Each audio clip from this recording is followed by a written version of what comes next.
thank you so much for joining me today. This video is another installment in my Club 100 playlist. In these videos, I accumulate a list of makeup products, sometimes skincare and other beauty products too, but mostly makeup that I've used over 100 times, and I just sit down and talk to you about them. Like I said, sometimes I'll do a mixture of makeup, skincare, and other beauty products, but I only have one non-makeup product to talk about. So I'll start with that one. It's from Crave Beauty. It's the Beach Shield. This is an SPF. It's SPF 50, but it doesn't have that on the packaging because I think the country that this was made in and the US have different ways of regulating sunscreens. I'm not really sure, but it is SPF 50. It is a little bit more of a pricey product for something that I use so much of. I do try to use a lot of sunscreen to make sure I'm protecting my skin from the sun, even not in the summer months. Even so, I do think it's worth it. I have purchased a couple more of these during their Black Friday sale last November, and I just really like it. It performs well under makeup. It's not too thick. It doesn't make me super greasy throughout the day, and it doesn't have that sunscreen scent to it. Just smells like regular face cream. I haven't used this specific bottle 100 times. You don't get 100 uses out of each of them if you're using as much as I do every time you use it, but I have gone through another bottle or two of this in the past, and I am like halfway done with this one. So that's where my 100 uses came from for that one.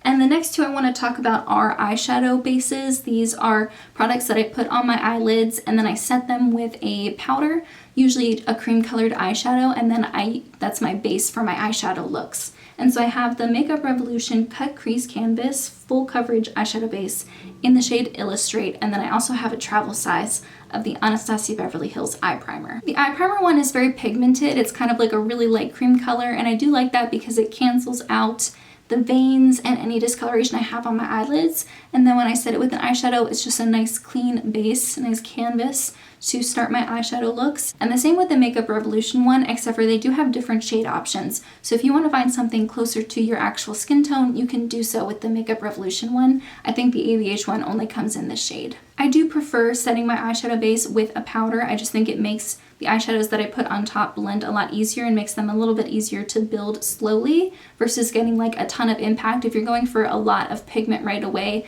you probably wouldn't want to set them. I do think that it would be best to set the Makeup Revolution one, but for the ABH one, if you only use a little bit and let it set for a minute, I do think it will set enough on its own that you wouldn't have to use a powder over top. So if you have very, very dry eyelids and you want to use minimal powder, I guess I would recommend the ABH one, but I do like them both the same. I think they perform the same. So because of how much product you get, the price, and the shade options, I would probably get the Makeup Revolution one again over the ABH. I have a concealer here. This is the Cover FX Power Play Concealer in the shade G Light 2. I do like this, but it is a little bit yellowy. I guess if I were to get it again, I would get a different color. It's not my favorite concealer I've ever used, but I definitely do like it enough to use it on an everyday basis. I'm wearing it today, and I'm really surprised how much I'm getting out of this. I've used it over 100 times. I still have a lot of product left. The only thing that is kind of weird about it is it's not your traditional doe foot applicator. It's kind of like a rounded tip there. It doesn't make that big of a difference in the grand scheme of things, but I do think the doe foot applicators sometimes make it easier to dig out product. This isn't super full coverage. I would say it's more medium coverage, and it is a very nice lightweight consistency, so I don't find that it's too heavy on the under eyes. I just don't know if I'm in the mood to be spending $30 on under eye concealers anymore. I don't know if I'll buy this one again. It's a good concealer.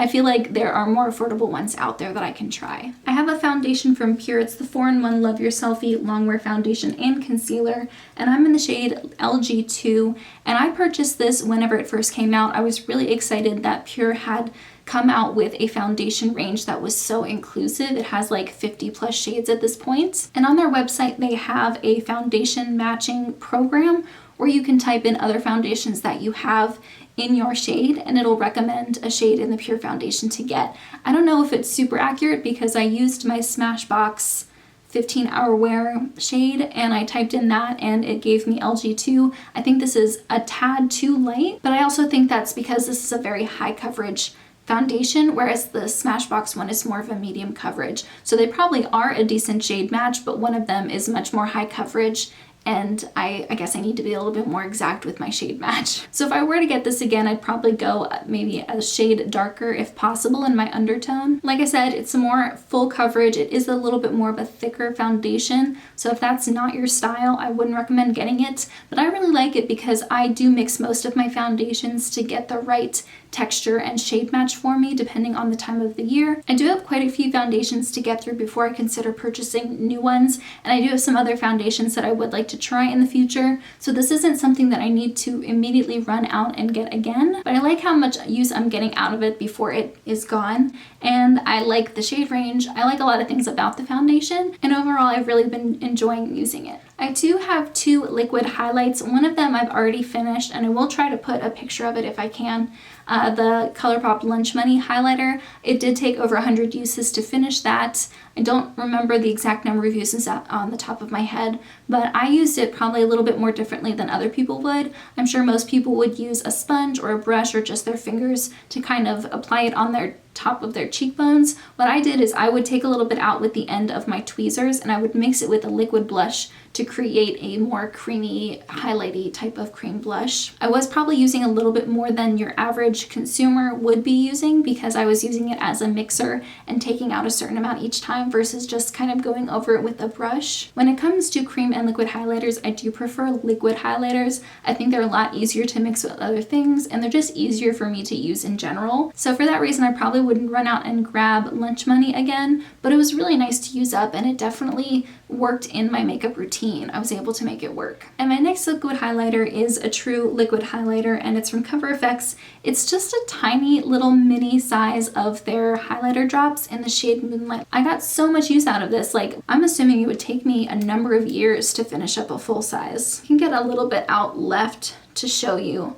but it's just stunning. I love this. I love mixing this in with cream lipsticks or just using it like underneath my foundation to have like a glowy base. It's super lightweight, it's not sticky at all, and you can very, very easily spread it out to get more of like a general glow. And you really don't need a lot. You can also use this on the body if you want. I would be much more likely to purchase it again if they did sell it in minis or deluxe sizes. I just feel like that full size is way too much for me, but it's stunning and it's one of my favorite liquid highlighters I've ever used. The next one I'm actually surprised I got 100 uses out of it, and it is a single shadow from ABH in the shade Stone. I don't use this as an eyeshadow. I might have used it as an eyeshadow a couple of times when I first got it, but I actually use this as a contour powder, and I apply contour under my cheekbones, on my jaw, and a little bit on my nose as well, and then sometimes I'll take the brush and also run it on my eyelids to get a little bit of a natural transition shade. I have hit pan on it, and if you can see, I have really dug down in the product. Like, there's a very thin layer at the bottom of the pan there. And it probably wouldn't look like it's very pigmented given how light the color is, but the undertone and the fact that it's only slightly deeper than my skin tone actually makes it the perfect natural looking contour for me. I would definitely recommend going and looking in your eyeshadow collection for shades like this that would work as a better contour shade for you, just because I feel like it's not necessary for me to go out and purchase a specific contour powder anymore. I don't use that much powder to apply it. I'm not really going for something really harsh. I'm going for something very soft to create a natural shadow when I move my face. So it's not necessary for me to go out and buy another one of the Kevyn Aucoin powders. Even though I did enjoy using the one I had, I can definitely find other products that work just as well in my collection. And I recommend that you look in your eyeshadows and see if you can do the same. I only have 2 products left and they're very exciting. They're very big accomplishments for me. And the second to last one is an eyeshadow palette from Too Faced. It's the Bonbons palette. And I have hit pan on a number of shades from this palette, and I've also just used it a lot on my own. I think a majority of the uses in that 100 uses is because this got rolled into my Pan Those Eyeshadows quintet quite a few times last year. I rolled in Cotton Candy, Molasses Chip, and Black Currant, and I do have pan on those 3. I did hit bonus pan on Divinity here, and I also rolled in Totally Fetch. I did use it 30 times, but I didn't hit pan on it. I am wearing like a pink eyeshadow makeup look today, but in general, I'm not really one for hot pinks. So I used it 30 times and then rolled it out. I didn't try to hit pan. So I have gotten a lot of use out of this palette. I think it's really, really nice. In order to appreciate this palette, I think you would need to be someone who likes more cool tone leaning eyeshadows in general. And I don't really know if they even make this palette anymore. I hope that it's still available, but I think it was one of those things that they maybe discontinued at the end of 2019, because I did get this on clearance. I do have a number of eyeshadow palettes that are in like the 80 to 90 use range right now, so I'm hoping to have more eyeshadow palettes to share with you in my next update. And my very last one is very exciting. It is not every day I hit an accomplishment like this, and that is a blush. I have used the Hourglass Incandescent blush 100 times. I actually hit my 100 use today, which is what inspired me to film this video. This is a phenomenal blush. I love it. I love the formula. I love the color. I'm wearing it today, and I do have this in my current project pan. I would like to see if I can hit pan on it or even finish it by the end of the year, because I've already used it 100 times. I do think I have a really great head start. So those are my 10 products. Let me know if you have any products that you would be able to put in your Club 100 that you've used over 100 times in your collection. I hope you guys are having a wonderful 2021 so far, but in the meantime, that's everything I have. Thank you so much for joining me, and I'll see you in my next video. Bye guys!